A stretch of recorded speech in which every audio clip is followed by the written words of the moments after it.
ছাপড়াকাণ্ডে 23 জন school পড়ুয়ার মৃত্যুর পরে ঘরে বাইরে তীব্র সমালোচনার মুখে বিহার সরকার। গ্রেফতারি পরোয়ানা জারি করা হয় ধর্মসতী স্কুলের প্রধান শিক্ষিকার বিরুদ্ধে। ফের যাতে এ ধরনের ঘটনা না ঘটে সেজন্য কড়া নির্দেশিকা জারি করে বিহার সরকার। স্কুলের শিক্ষক শিক্ষিকাদের আরও দায়িত্বশীল হওয়ার নির্দেশ দেওয়া হয়।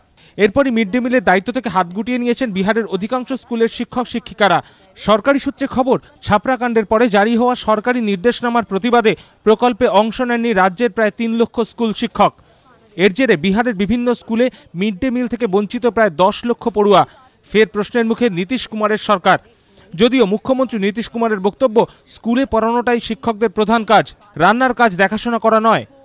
हमसे भी कोई व्यक्तिगत रूप से पूछेगा तो हम सहमत हैं कि शिक्षकों को पढ़ाने का काम भी देना चाहिए, लेकिन इसके लिए एक नई व्यवस्था लागू करने के लिए पहले सोचना होगा, योजना बनानी होगी और उसको अमल करने में जो वक्त लगेगा, इस दरमियान मिड डे मील को बंद तो किया नहीं जा सकता है।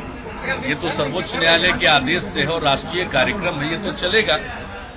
মুখ্যমন্ত্রী একথা বললেও শিক্ষকদের প্রতিবাদের এই ধরন নিয়ে সরাসরি প্রশ্ন তুলেছেন বিহারের শিক্ষা সচিব অমরজিৎ সিংহ। তার প্রশ্ন, সুপ্রিম কোর্টের নির্দেশে চালু হওয়া প্রকল্পকে কিভাবে বয়কট করলেন শিক্ষকরা? যদিও বিহারের অধিকাংশ স্কুল শিক্ষকরাই তাদের সিদ্ধান্তে অনড়। এবিপি আনন্দ।